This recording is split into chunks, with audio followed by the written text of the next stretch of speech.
podcast is in 4-part, Part 1, Part 2, Part 3, and Part 4. Now look at Part 1. Part 1.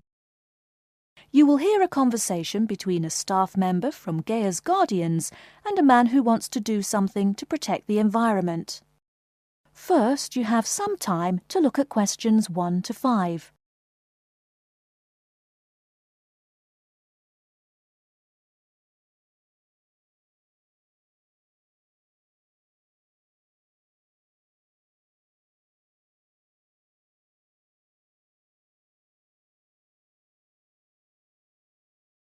Now we shall begin.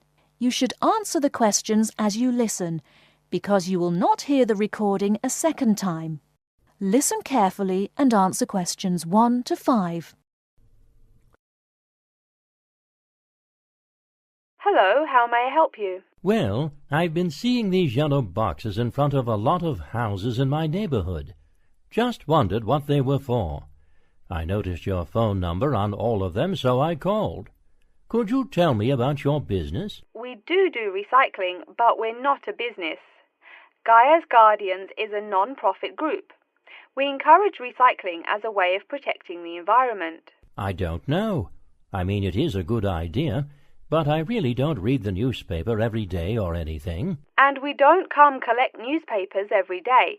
In fact, we only do pickups every other week. Oh, well, then maybe I could help. I mean, in my neighborhood, there's too much rubbish lying around everywhere. I'd like to help out, I guess. That's great, sir. You're doing the right thing. Okay, I need to get your contact information. What's your name, please? Peter Wisrow. Peter, how do you spell your last name? W-I-S-R-O-W? No, actually, it's W-I-S-R-O-U-G-H. Oh, I'm sorry. I'm a terrible speller. You're a good speller. It's just that my family are terrible pronouncers. You're quite a card, Peter. Okay, now what's your address? Number 168 Bridge Road. That's here in London. How about if I have any questions? I'm sending you a copy of our booklet too. The booklet has our phone number and our email address, helpline@blackcat.com. That's HELPLINE at BLACKCAT.com. But I nearly forgot to ask, what's your postcode? BS9 7PU. PS97BU? No, that's B as in boy, S9 7P as in Peter, U. Before you hear the rest of the conversation, you have some time to look at questions 6 to 10.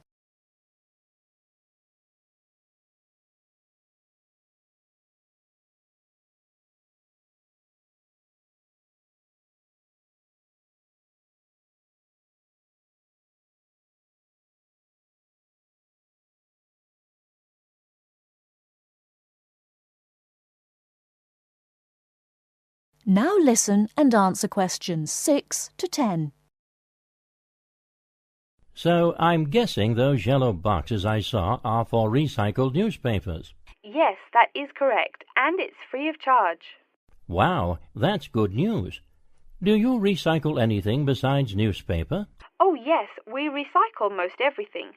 Glass, plastic, paper. Oh, so I can put like glass and plastic bottles in the box. Sorry again. Things like that you have to bring to our collection centre. And where is that? Our main centre isn't that far from you. It's actually right on the east side of Central Park. That new blue building? That's the one. Cool. Hey, what's with all those different colored boxes outside that place? Oh, that's for the different materials we recycle. The blue is for metal, the green is for glass and plastics, and the yellow, of course, is for paper. Okay. I'll try and manage to keep all that straight. Oh, no need. They're each labelled. Great. So which one would I put magazines in? Actually, they don't go in any of the bins. Unfortunately, magazines can't be recycled because of the material they're made of. It's such a waste.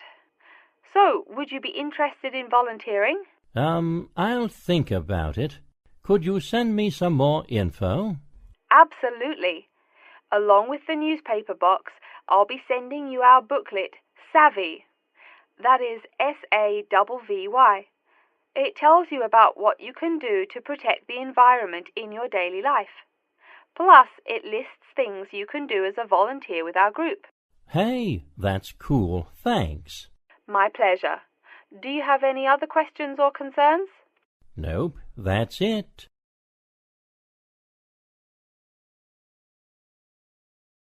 That is the end of part 1. You now have half a minute to check your answers.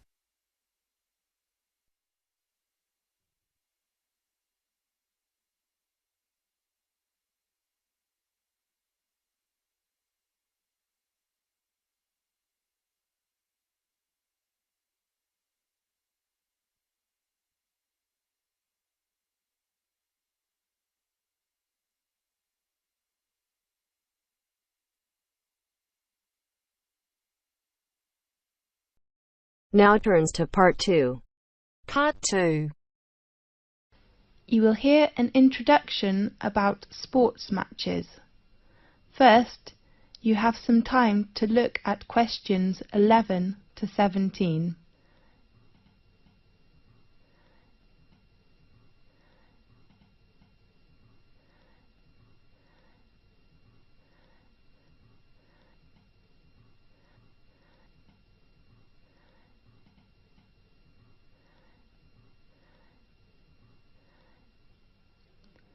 Now listen carefully and answer questions 11 to 17. Good morning, everyone. I'm Mary White, the Secretary of the exciting sports club. Welcome to attend Matches arrangement meeting. I know you are looking forward to a great season. Now, I'd like to give you a short introduction to our arrangement in this season. This season, we still have 2 competitions. One is tennis and the other is soccer. Let's start with tennis. There will be 6 teams competition. We hope the players' ages are between 16 and 22 years old. While the number of soccer teams is only 4 in this season, because we hope all players' ages are no more than 20 years old. Now, in this new season there are some changes. The first one is the venue. We will arrange all our matches for both the tennis and soccer competitions in Magic Park instead of Darry Park, which was used last year. Tennis matches will be arranged on Court 2 and Court 4 will hold soccer matches. Our match schedule: all tennis matches will be played on Sunday afternoons. All matches will begin at 2 o'clock. Soccer matches in this season will be played at 7 o'clock on Saturday evenings. The joining fee is still £30, including a new sport gear. We still offer a week of training session before formal match for our new players.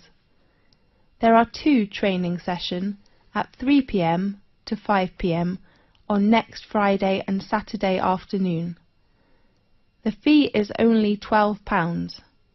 Now, I'd like to introduce the coach of each training session, George Hanson, who has been supervised the tennis teams for over 4 years, will still be coach this season. While we will invite a good soccer coach who has enough patience and professional skills to work as this season's soccer coach. His name is Paul Batt.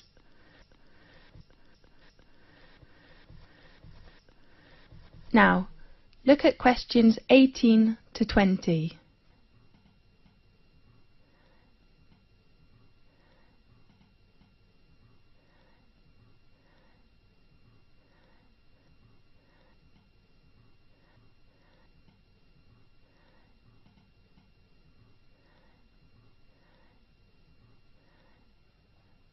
Now, listen carefully and answer questions 18 to 20. In addition, we offer some activities to thank all players. Please look at your brochure. There are some activities and their time arrangements. At the beginning, we hope to start the season with a barbecue dinner on next Saturday in Magic Park. I do really hope all players will go there to enjoy the dinner, and you may invite your relatives and friends. Of course they have to pay a little fee, with just £5. And then, after the final match in the season, we will vote this season's MVP, the most valuable player. The 2 players from tennis team and soccer team will gain an honour and a prize from our sports centre. This season we hope all players can send a confirm letter to us to ensure our match arrangement. So please write to us before the deadline. It is on Thursday, 18th of April. Our secretary, David Black, is in charge of collecting fees and your letters in this season. His room number is 214 and his phone is 332567. That is the end of part 2. You now have half a minute to check your answers.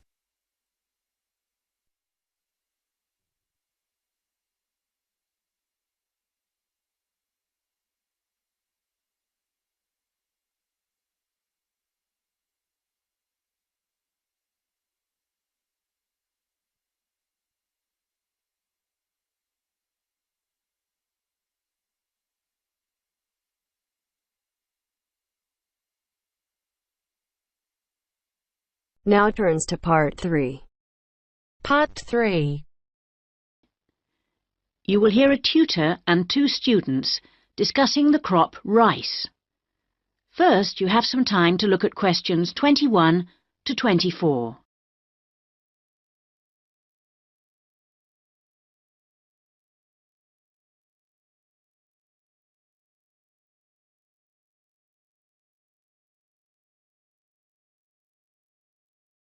Now listen carefully and answer questions 21 to 24. Good morning, everyone. So, following on from our tutorial on European agriculture last week, Daisy and Eric are going to talk about the most commonly grown crop in Asia, which is, of course, rice. Eric, can you tell us what you've been working on? Yes, sure. We've been looking at the role of rice in a number of countries, how it's grown, ways of increasing production. As I'm sure you know, rice is the staple diet throughout Asia and, in fact, 90% of the world's rice is grown and eaten there. Daisy's got some background on that. Well, rice was originally a wild plant which started out in the tropical regions of Asia. But there are literally hundreds of varieties today, and each with different qualities. For instance, one will survive floods, while another will grow in relatively dry conditions. A third has a really lovely smell. But wherever it grows, rice needs a lot of water. What do you mean by a lot? Well, it takes about 5,000 litres to get a kilogram of rice. This can be supplied either naturally or by irrigation. And as most rice-growing countries suffer from unpredictable weather, including drought, water management really is the key. Research has become so important now that each rice-growing country in Asia has its own research institute. Whether we're talking about Japan, China or Bangladesh, and they're all coordinated by a group in the Philippines called the International Rice Research Institute. Interesting.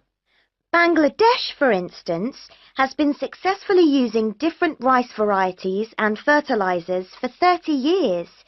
But because it's such a flat delta country, it's very difficult for the water to drain away after the monsoon season, so they need to find special rice crops that can survive the floods. And with global warming, the situation is more urgent than ever.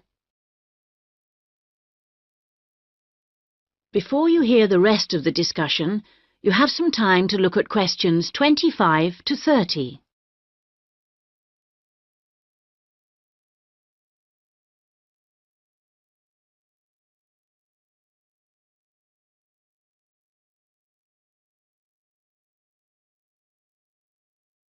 Now listen and answer questions 25 to 30.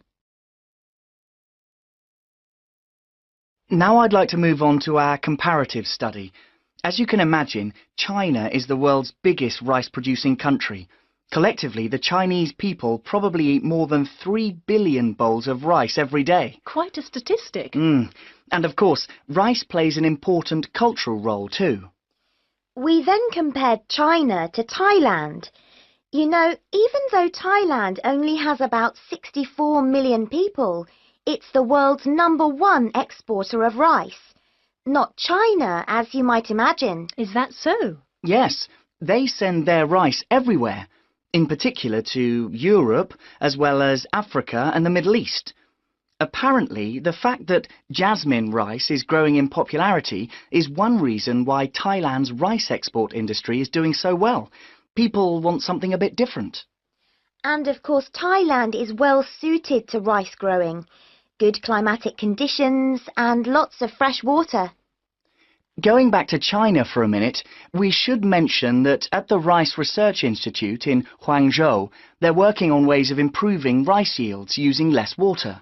By yields, you mean the amount they can grow? Yes, they're trying to find ways to get more rice from less land, improve the taste, but also have other things in it besides carbohydrates, so that it's healthier, better for you. Good idea, considering it's the staple food. And then you've got Japan, which is totally self-sufficient when it comes to rice. This is basically because they have a high tariff on imported rice, so everyone buys the homegrown product, and they don't export much. Yes, but you know, even though rice is a kind of sacred crop there, consumption is only half what it was in the 1960s. This trend isn't evident in Thailand or China.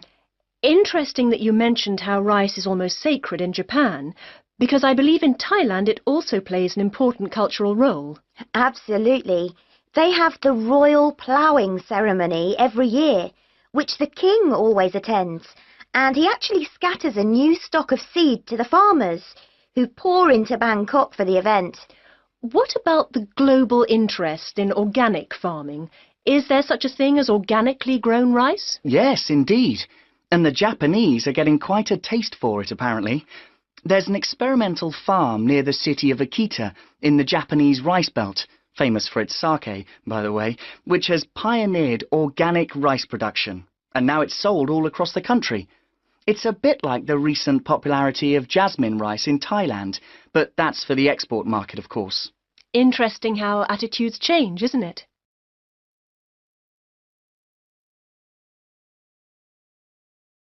That is the end of part 3.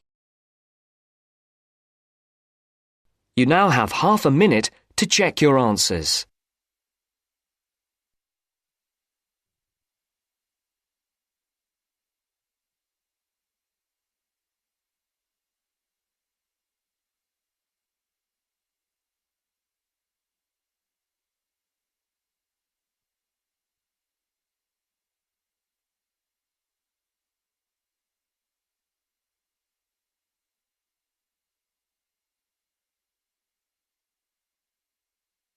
Now turns to part 4. Part 4. You will hear a lecture's introduction to Insect Biology 101. First, you have some time to look at questions 31 to 40.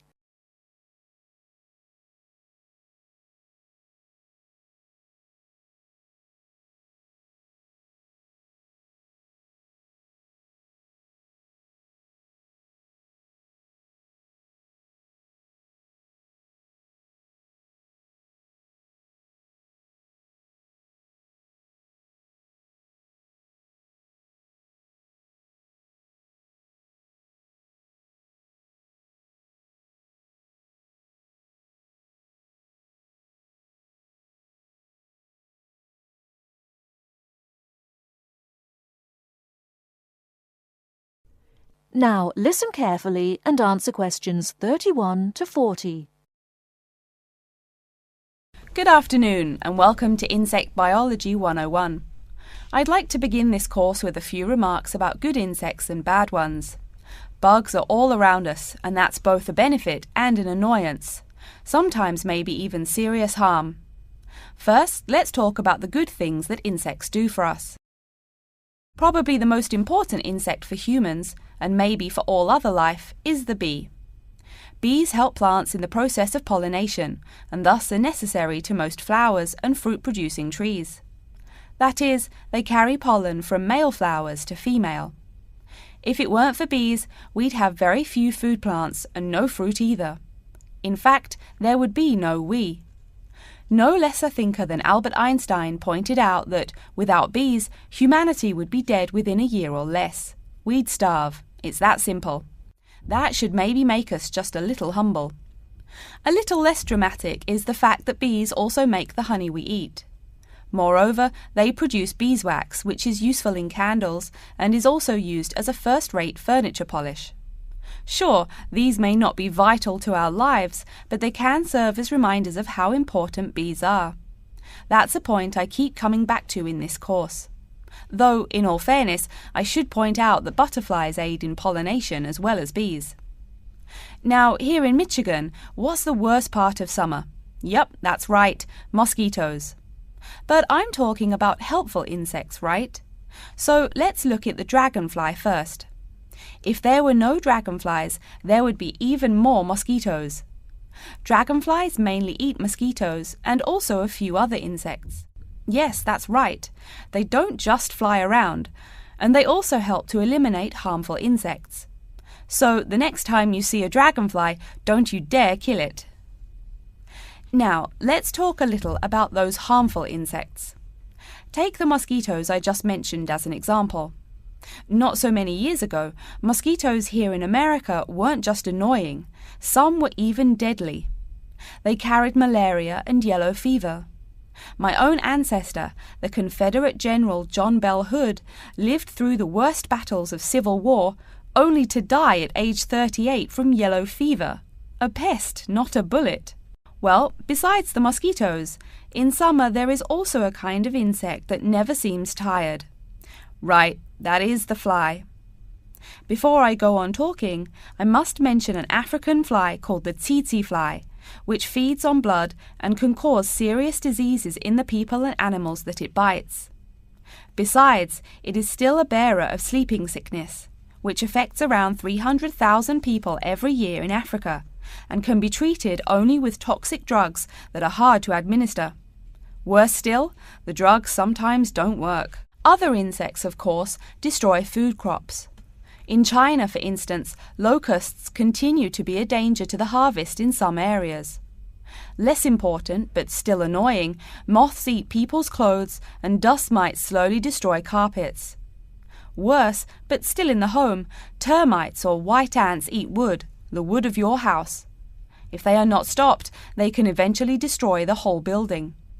Usually they seriously damage a building before anyone even notices them. So, as we all know, insects can be a real trouble. So, what to do? You can go ahead and start killing harmful insects. In the early decades after the Communist Revolution in China, Chairman Mao encouraged the people to swat every fly they could see. Slogans on the walls of buildings called them "little capitalists." But flies reproduce too quickly for this to be a long-term solution. For some decades in the West, to kill insects with chemicals seemed a good remedy. Unfortunately, chemicals can only be used in a limited area for a limited time. It's a small-scale solution. The insects come back. Worse still, some of the poisons used, like DDT, were found harmful to the environment. Many kinds of wildlife, like hawks, were harmed. And people in chemical-using rural areas have one of the highest rates of liver cancer in the world. It's no secret that chemicals remain harmful to humans. Like all species, insects adapt to their changing environments at an amazing rate. When a new chemical is introduced to their habitat, the insects that survive are generally the ones with some way of resisting the harmful effects. They then breed with the other survivors, and just like that, insects become resistant to most poison in a few generations. An insect generation, remember, is a couple of months at most.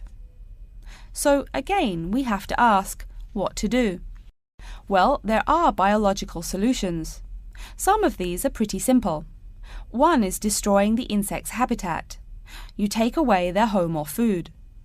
Cleaning your kitchen is the best way to prevent roaches. No garbage, no food.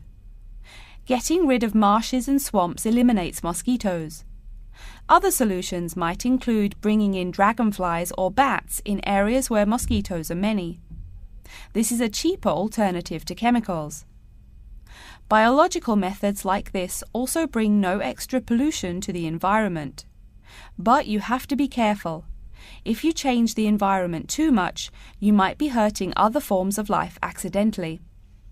One recent method of controlling insect populations involves interrupting their breeding cycle. What does that mean? It means birth control for bugs. Insects are provided with food that makes them unable to reproduce. Since they can't have babies, the population disappears, or nearly so. And since no young are born, resistance is not a problem, with no young insects developing increased resistance. Interrupt the life cycle, eliminate the bug. It's clear that we must have an understanding of the life cycle of the insect. At least, that's the plan. We'll go into more detail as the course goes along.